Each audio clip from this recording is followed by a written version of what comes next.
I mean, what are you supposed to just die when you're 40? Feel, though, about getting older? I think it sucks.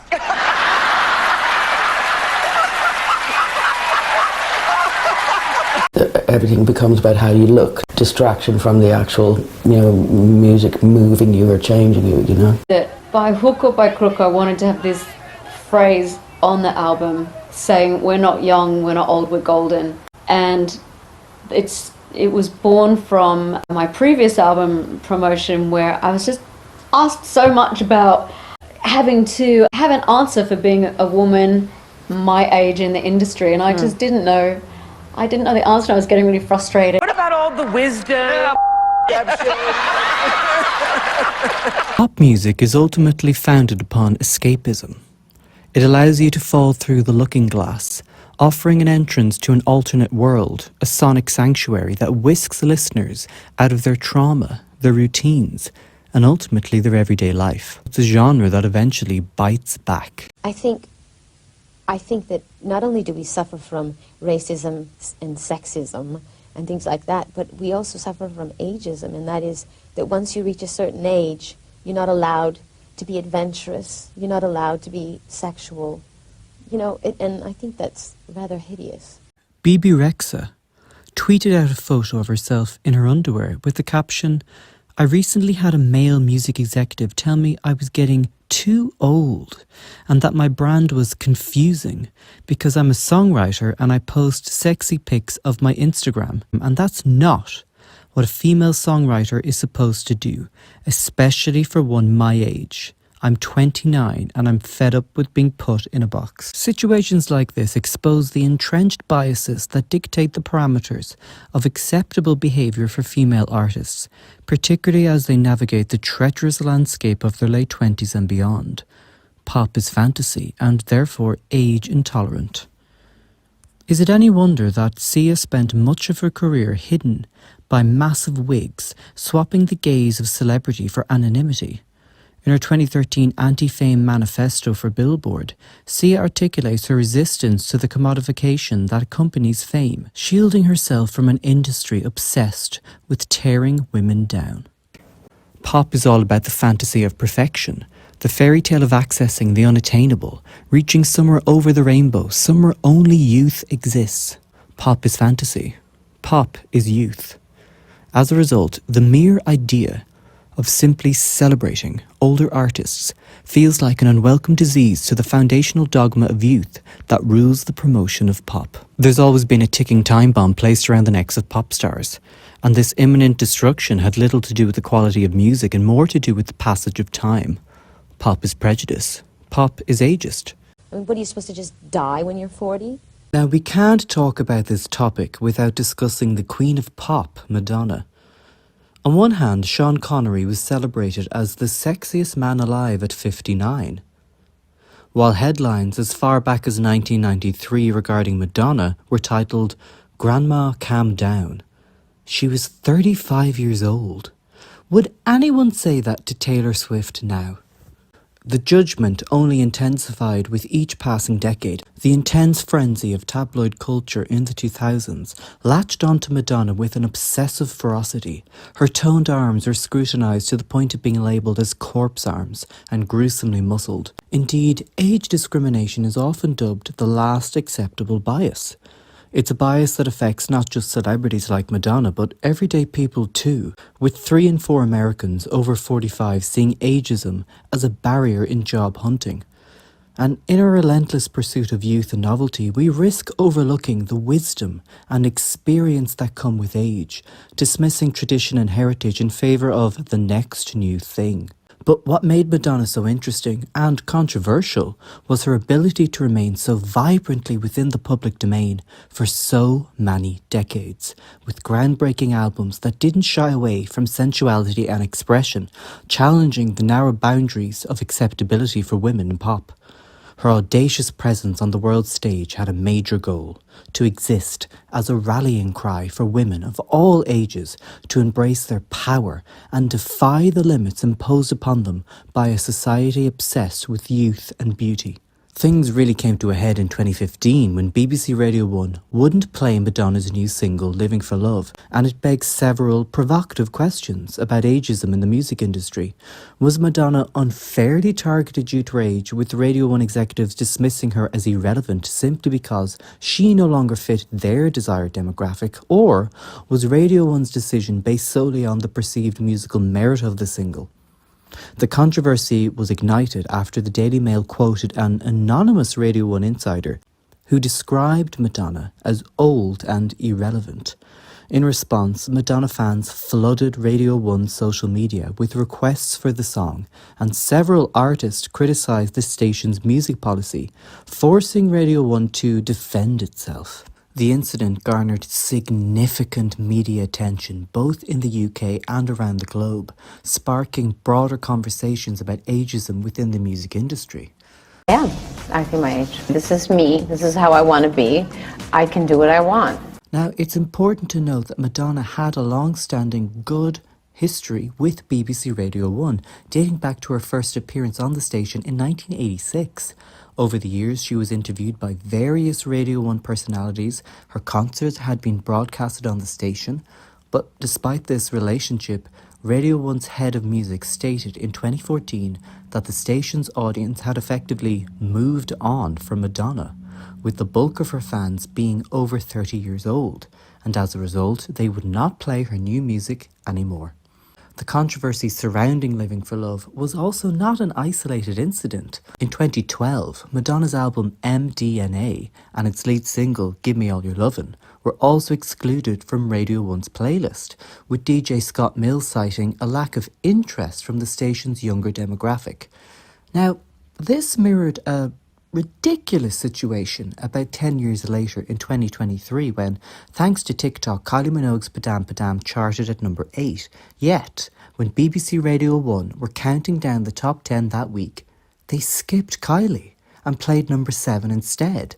So it got me thinking, do major mainstream radio stations like BBC Radio 1 ignore older artists because younger listeners are not interested? Or are younger listeners unfamiliar with older artists because traditional media omit them from the airwaves? It exposed a potential age bias in media that was socially constructed. Were they actively blocking older artists from being played in the first place and justified it under the excuse that they were no longer relevant? Well, honestly, how can you remain relevant if the media is gatekeeping? One inside source claimed that allegedly the radio executives argued that Padam was geared towards an older demographic and not their audience, coded language to dismiss older women. This sly, underhanded system has consistently blocked numerous older artists' adequate promotion. How can a pop queen triumph if mainstream media don't play their music? Eventually, Living for Love found its place on BBC's Radio 2's playlist, a station targeting audiences 35 years and older, and the single peaked at number 26 on the UK single chart. Ultimately, the Radio 1 fiasco served as a bleak reminder of the ongoing challenges faced by older artists in an industry that often prioritises novelty. It highlights the need for greater diversity and inclusivity in the music programming industry, ensuring that artists of all age are given a fair chance. Nevertheless, Madonna refused to submit, and in 2024 highlighted just how loyal her fan base is when she gave a free concert in Brazil with a record-breaking 1.6 million people in the audience, showing that even if traditional media wouldn't play her, she could still rule the stage in a mark of resistance and authority. Women get older and men get Older. dignified or character. For this reason, many pop stars were often forced to lie about their age, as a matter of survival. Geri Halliwell claimed to be 21 when she debuted with the Spice Girls when she was actually 25. Nicole Scherzinger claimed to be 28 when she was 30. And Anastasia pretended to be in her early 30s before admitting she was actually 40. If we look at how little representation women over 40 have in the charts, lying about your age seems like the clever thing to do. Now, one woman who has routinely defied the ageist limits of the genre is the goddess of pop, Cher. Joan Rivers' manager once said, "You can't get hit by lightning unless you stand out in the rain," and Cher has been standing out in the rain since 1963. Not only navigating the tumultuous waters of the industry with tenacity, but also tackling ageism head-on, embracing her evolving image with honesty, humour and self-awareness, endearing her to multiple generations. But how did she do it?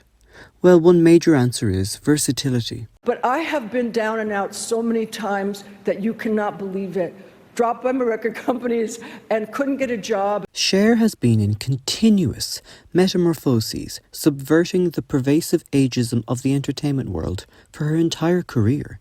Her move from folk pop debut to TV queen to Oscar-winning actress and then dance pop diva epitomizes the fluidity necessary for survival in the unforgiving sphere of celebrity life. Cher showcased a talent for reinvention. When her initial musical success declined, she transitioned into television, capitalizing on her charismatic persona in the Sonny and Cher comedy hour. This move showcased her versatility and skill, captivating audiences beyond the recording studio. When her television career hit a dead end, Cher transitioned into Las Vegas, a venue that allowed her to maintain a close connection with fans while demonstrating her theatrical prowess. Then when her Vegas career dried up, she began acting. And at that time, I went to Las Vegas, which they called the Elephant's Graveyard, and I had a huge show, and they just said, "Oh God, she's so over." But I never gave up my dream. This ability to pivot was key to her longevity. But in the 80s, as her music career faced stagnation and she entered the realm of cinema, her age of 40 became a stigma. George Miller, the director of The Witches of Eastwick, did not want Cher included, believing she was too old. Miller's comments about Cher's age were not just personal, but symptomatic of a larger cultural problem, confining women within narrow aesthetic limits. And it's interesting that the male lead Jack Nicholson received no ageist comments from the director. Yet Cher's response to Miller was a masterclass in assertive defiance. And I quote, "Okay, look, motherfucker. You didn't find me under a rock. I was nominated for an Academy Award for Silkwood and got the Cannes Film Festival Award for Best Actress for Mask, so goodbye." Her subsequent performance in the film and later Moonstruck were not just performances but acts of cultural reclamation, culminating in her Oscar victory for the latter. Cher's success in film, a medium traditionally resistant to female ageing, was a radical act of self-assertion and a battle cry for women over 40. This resilience in the face of blatant ageism exemplified her indomitable spirit and refusal to be pigeonholed or limited. And if that wasn't enough, then came one of the greatest comeback songs of all time. Cher's Believe embraced the dance music scene with a track that not only topped the charts worldwide, but also introduced the now iconic use of autotune into mainstream music.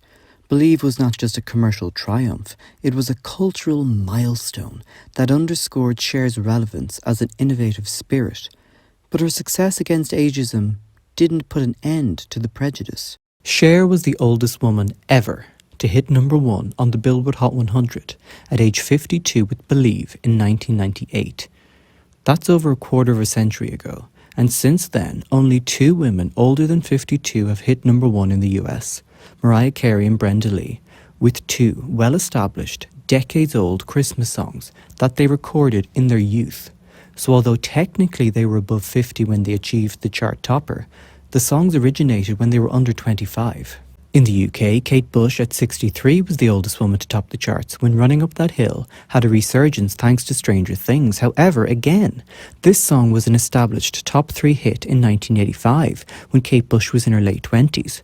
A woman over 50 hitting big with a new original song that was not recorded in her youth honestly rarely stands a chance. It's also important to note that Cher's self-depreciating humour and candidness about her plastic surgery and overall honesty about ageing has led her to being well regarded by the public.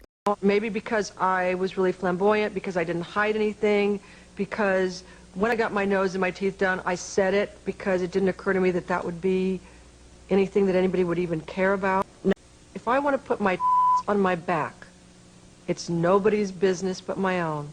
Her self-aware camp persona has played a crucial role in her defiance of ageism. She has consistently portrayed herself with a blend of humour and extravaganza, never shying away from parodying her image or embracing the over-the-top aesthetic that became her trademark. This approach has allowed her to maintain a playful relationship with her audience, emphasising that age does not equate to irrelevance or a loss of personal vibrancy. In essence, Cher's career is a masterclass in adaptability and resilience. Her ability to continuously reinvent herself decade after decade, coupled with her authenticity and sense of humour, has not only sustained her career, but has also positioned her as a trailblazer in combating ageism.